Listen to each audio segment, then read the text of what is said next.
Okay.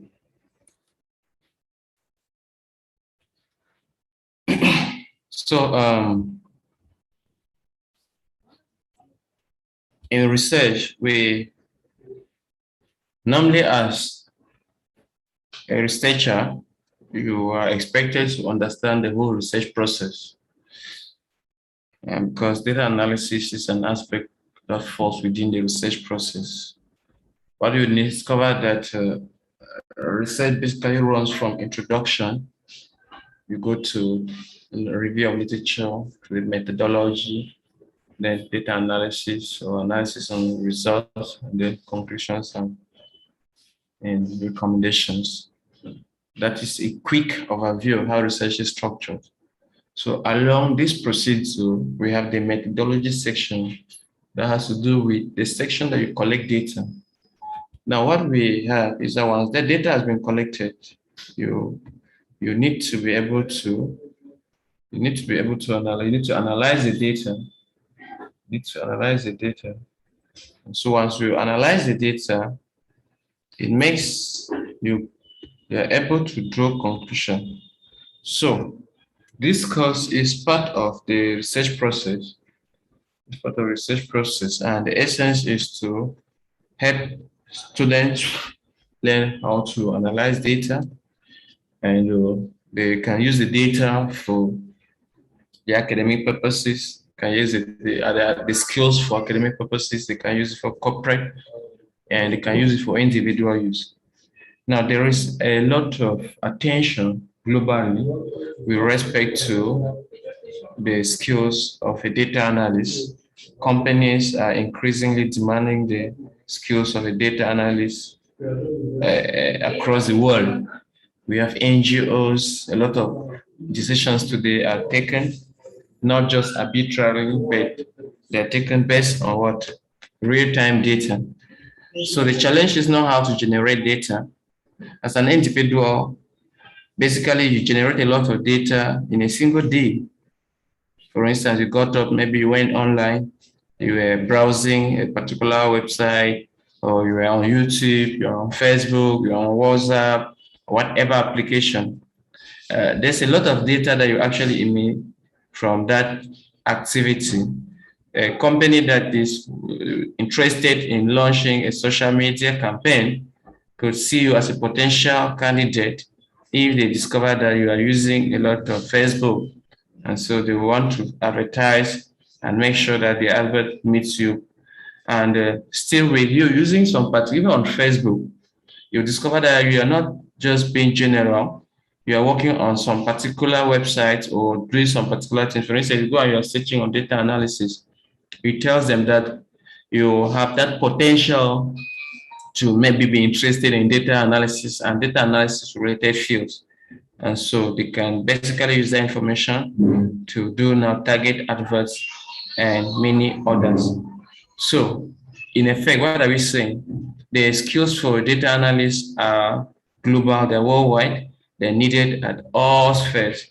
And you can live in Cameroon and work in the US, data analyze in America, or data analyze in India, or any part of the world using the same techniques to give you the same results, right?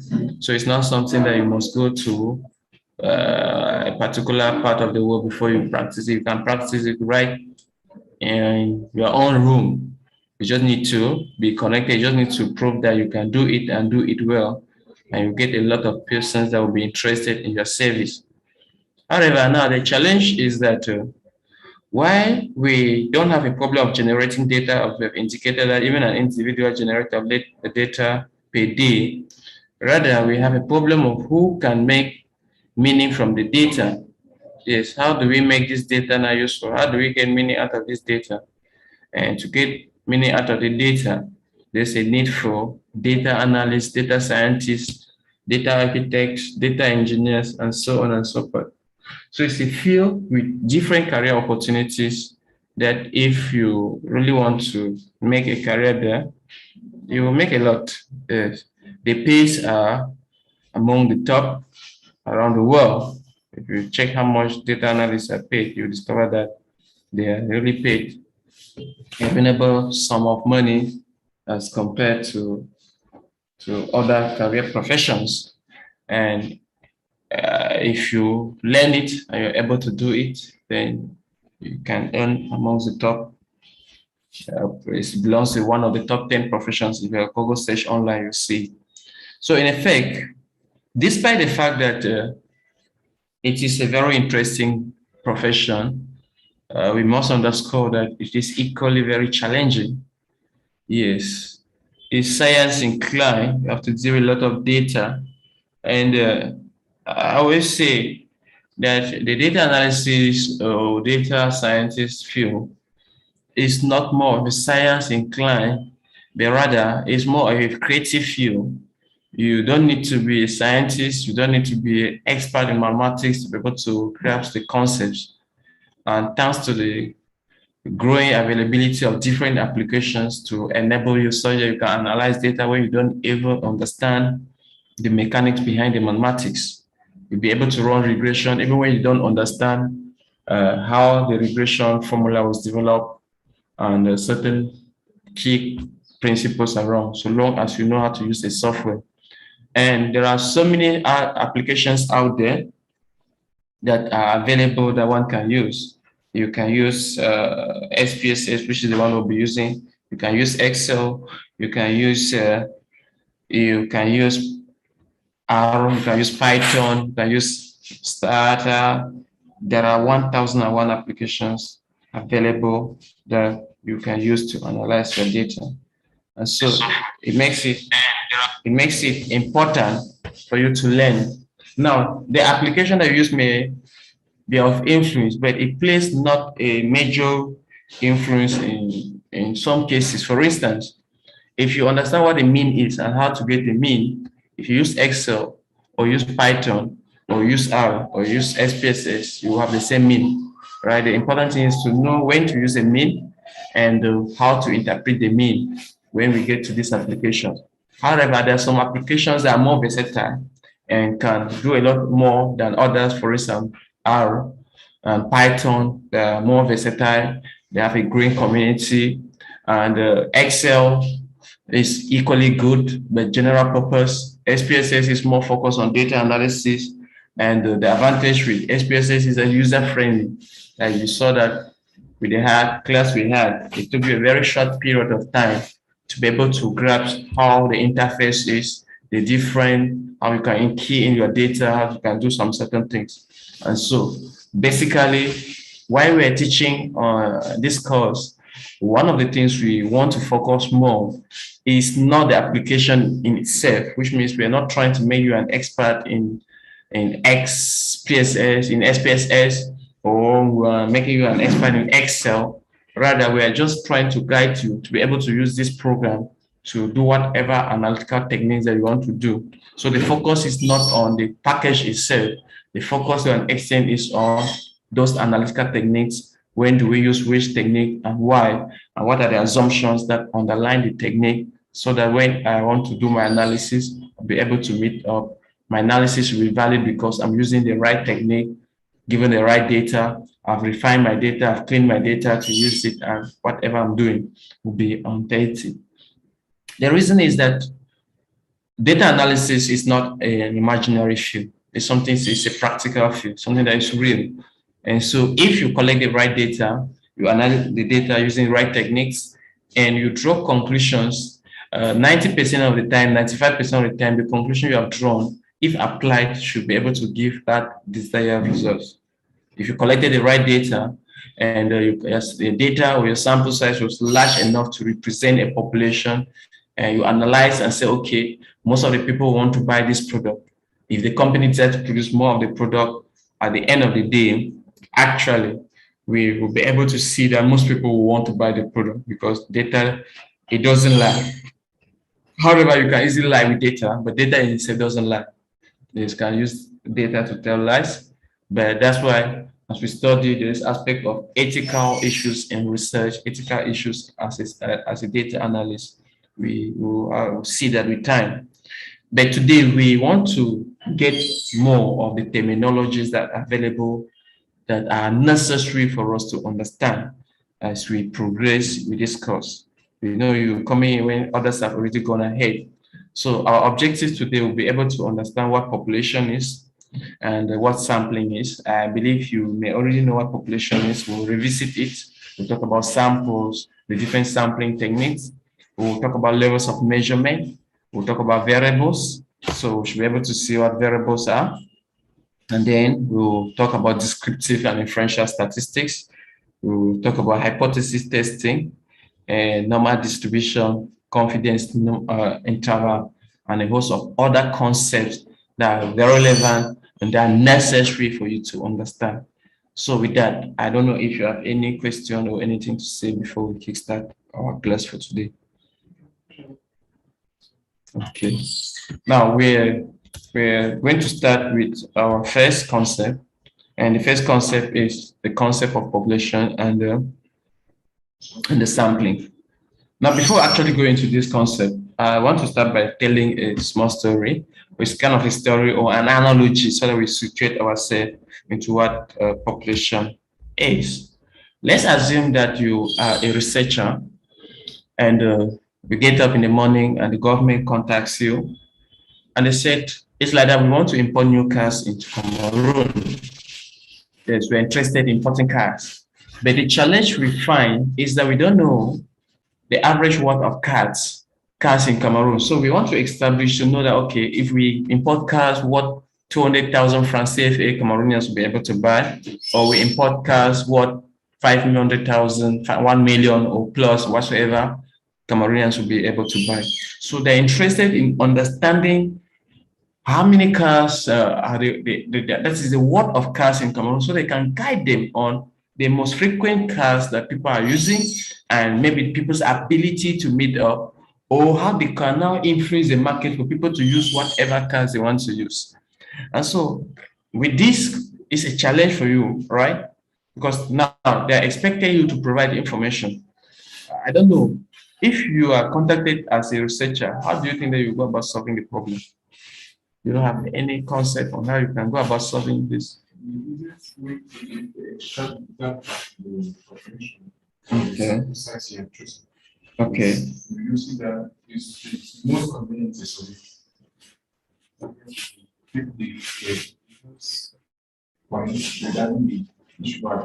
Okay.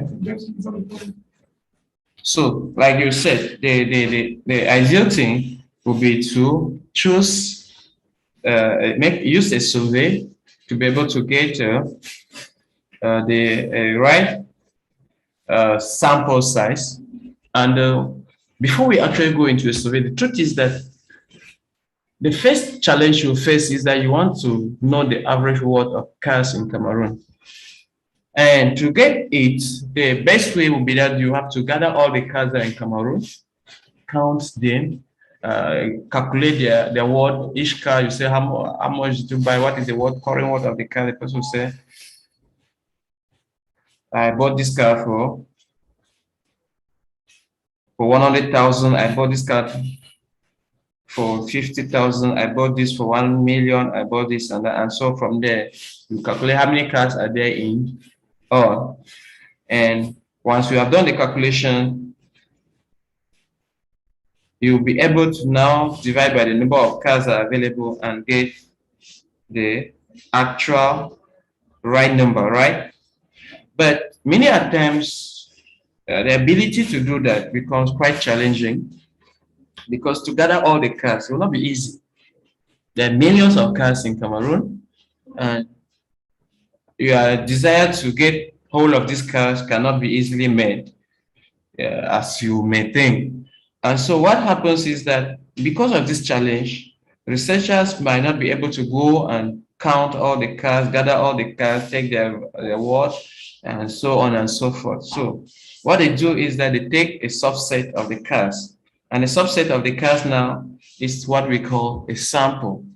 It's a sample. So you take a subset of the cars, and basically you take a subset of the cars. You can say, okay, there are so many cars in Cameroon, but I will choose 100 cars, calculate their worth, and know what is the average worth of these cars. From there, I can make generalization. I can make inference that on average, cars in Cameroon, they range from this price, or given that I have my standard deviation, I can estimate with a certain degree of confidence that the average worth of cars for the entire country, which is the population mean now, is between this and this amount, right?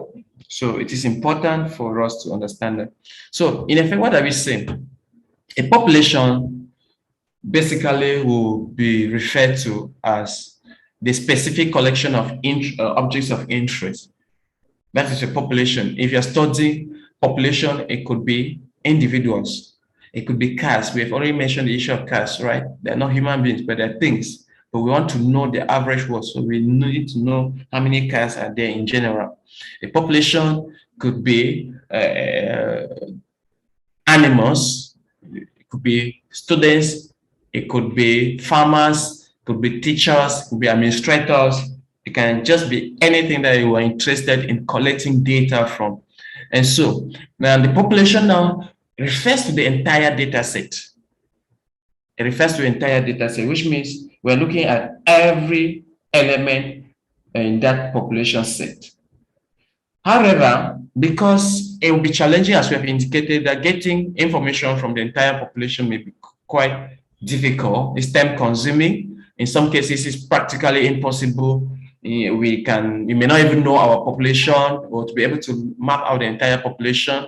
And given that at times it might not really be justified to spend all the time and the resources trying to get the entire population, what researchers have always done is that they use what we call a sample. Now, a sample, we've said, is a proportion of the population. But why are statisticians using a sample to draw conclusions with respect to the population? It takes us to what we call, there is a theorem in statistics known as the central limit theorem. And the central limit theorem says that when we have an entire population set and we randomly divide the population into sub-segments, equal segments, now we take out one of the samples and we get the statistics or the mean for the sample. Then the mean that we get from the sample will be approximately equal to the population mean.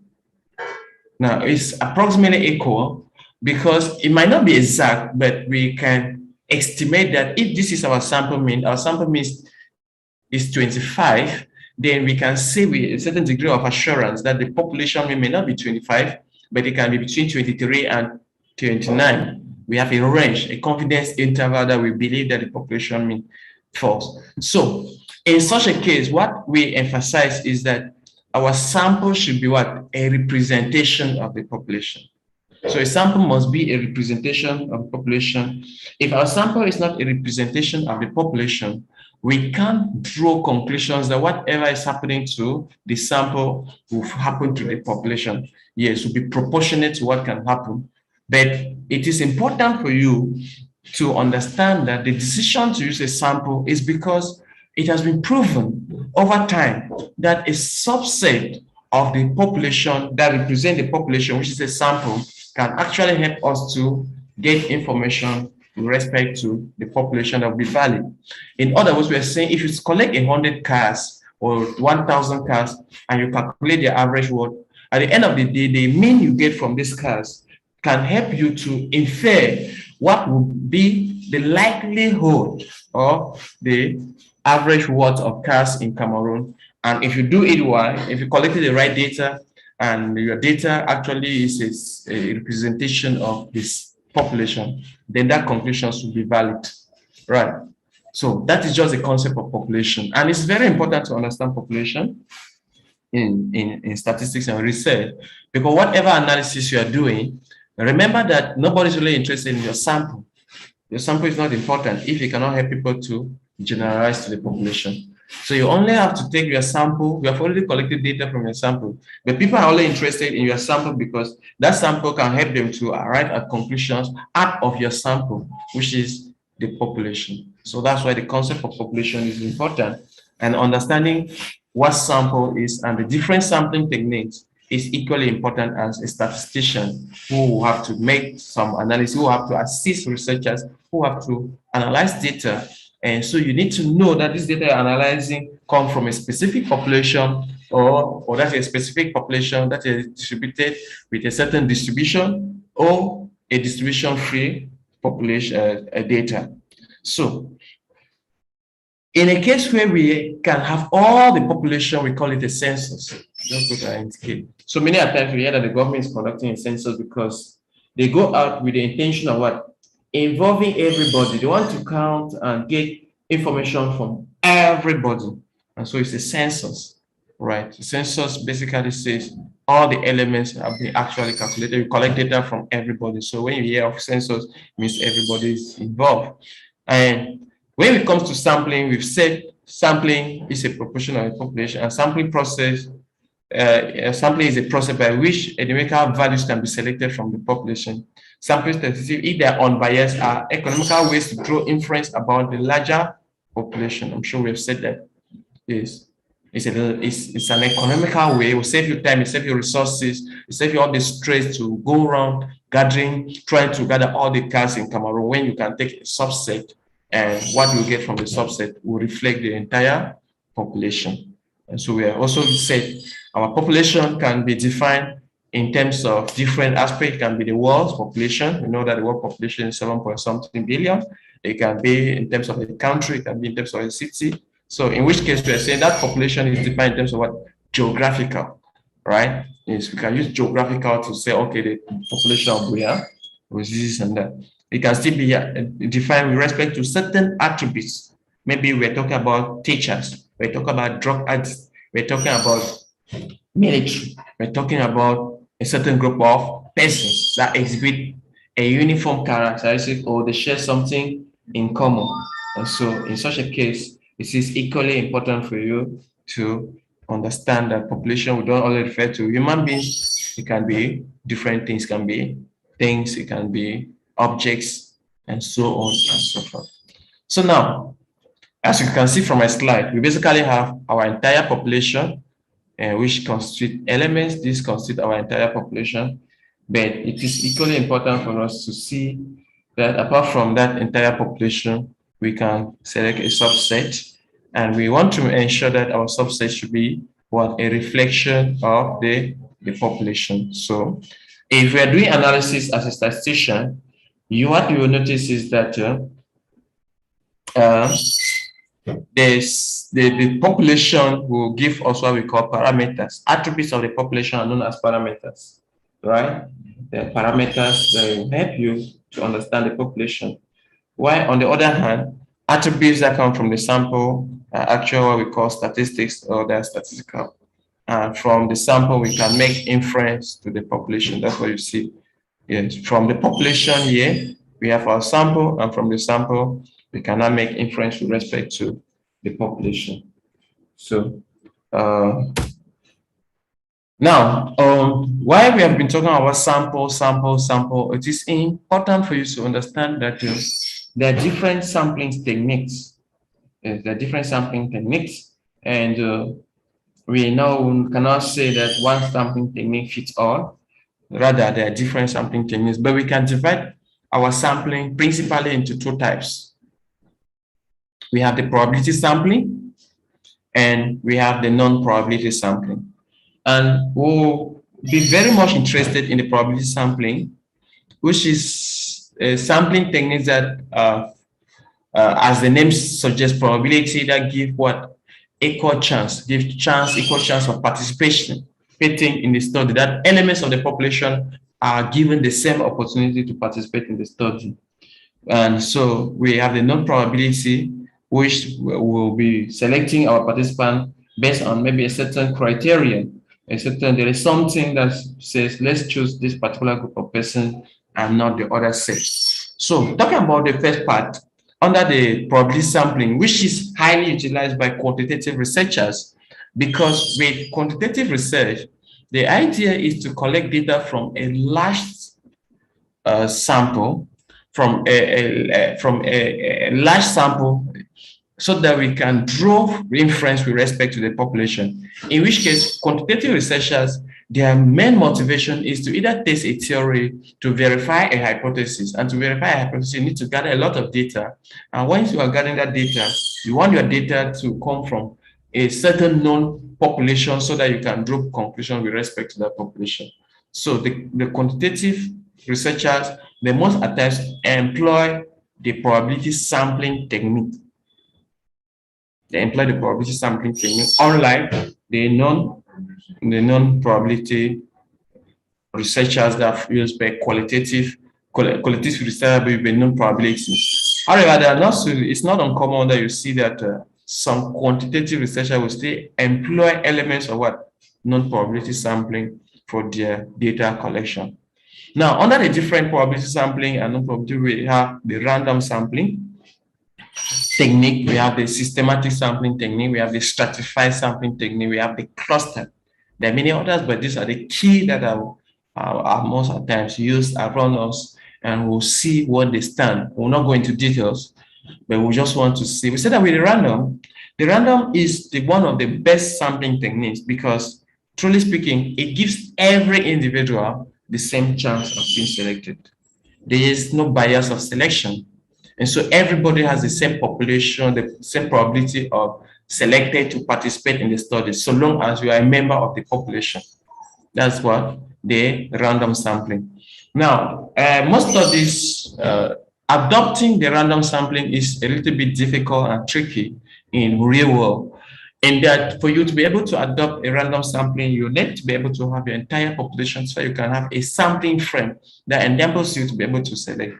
For instance, I've always said, if you want to study students from Lycée Monaco, now the first thing is that you know that there may be 20 something thousand or 9,000 students. We may have 9,000 students, right? You are aware that we have 9,000 students. So you know the exact number of students. So if there are 9,000 students and you want to select all of this certain proportion of the students to participate, you can use a sampling strategy that gives every member the same chance of being selected.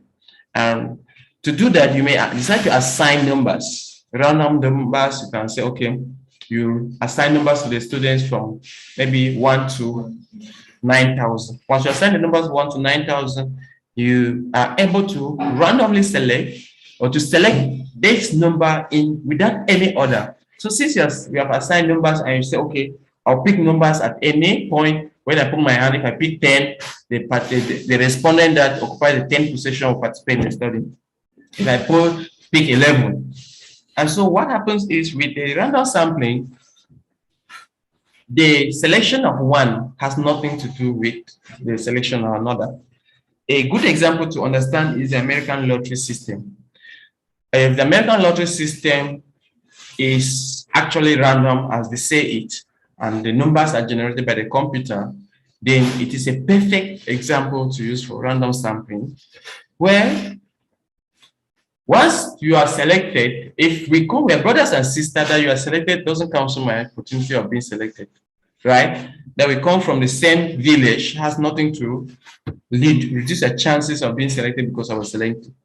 Such that people from the same family, maybe we can play 10 of us from a family and they will select all of us, still by chance, and you go to a family and there are more than 10 and nobody is selected.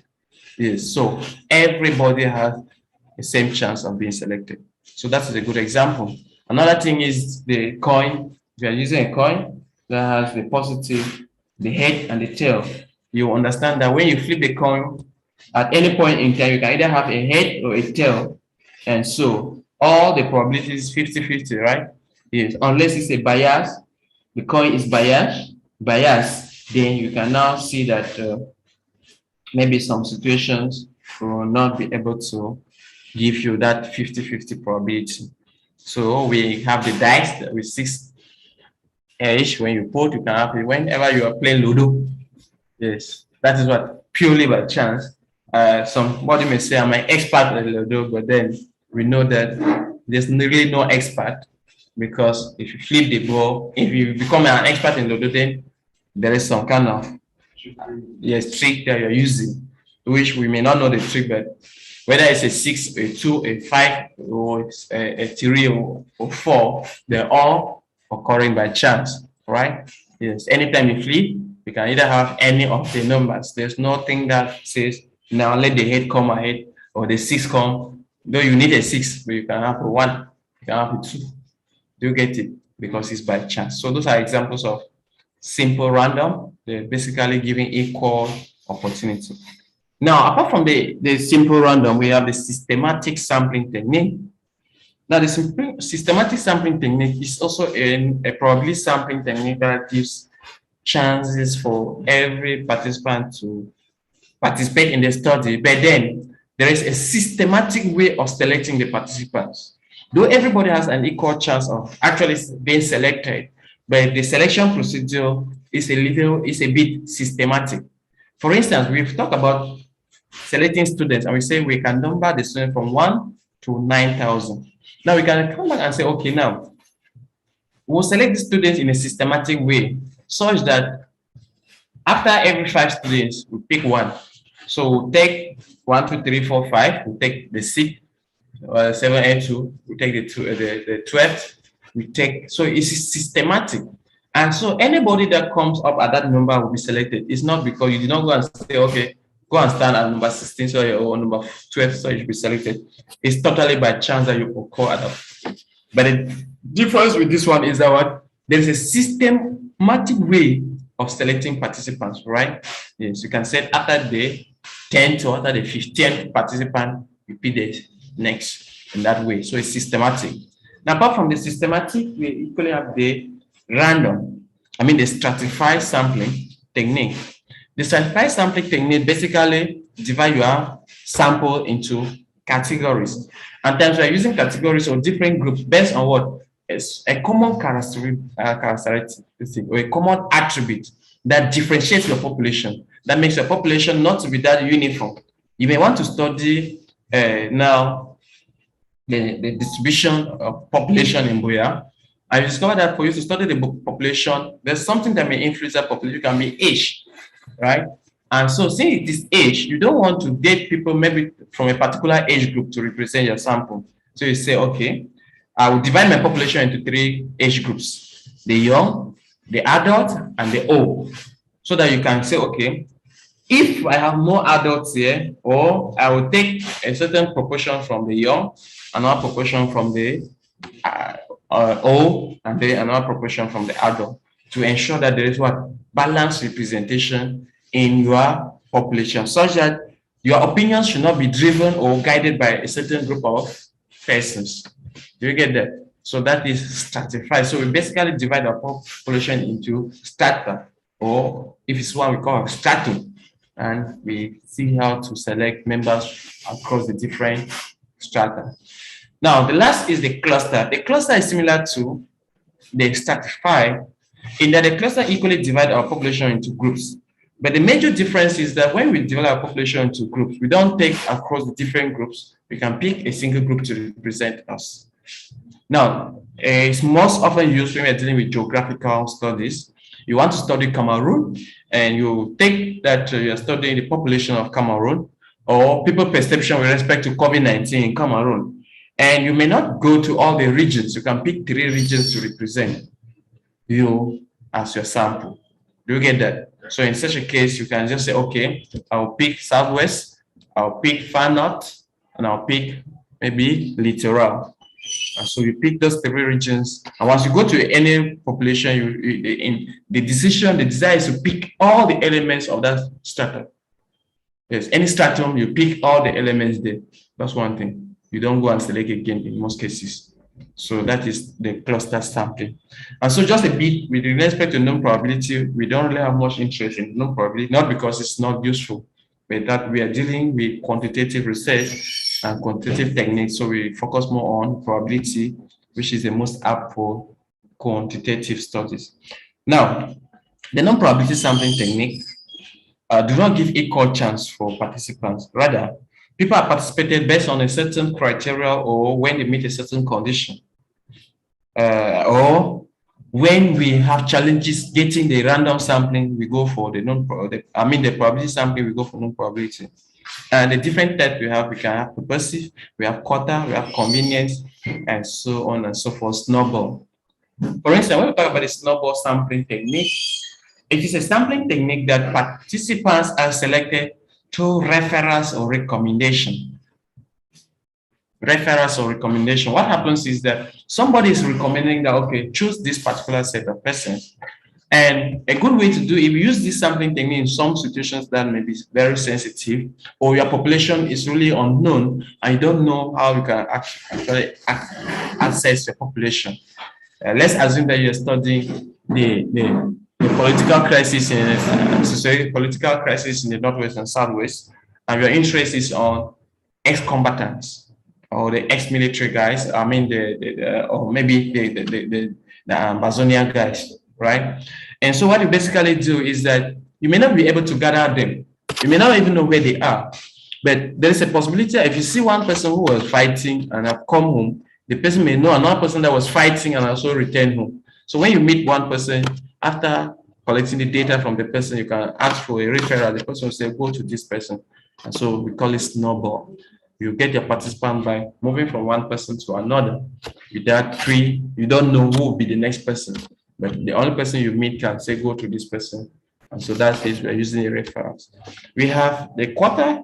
The quarter is similar to what we are seeing with respect to the metric. But the aspect of the quarter is that you want to get a certain proportion of your population to use. So it's like you have set a target. Once I get this, I'm going ahead and use my data. As what quarter will imply that you have maybe a restriction to the number of persons you are willing to take. And then convenience sampling. Convenience sampling is one of the most commonly used of the number of sampling techniques. In that, as the name suggests, you get your participant based on availability and ease of access.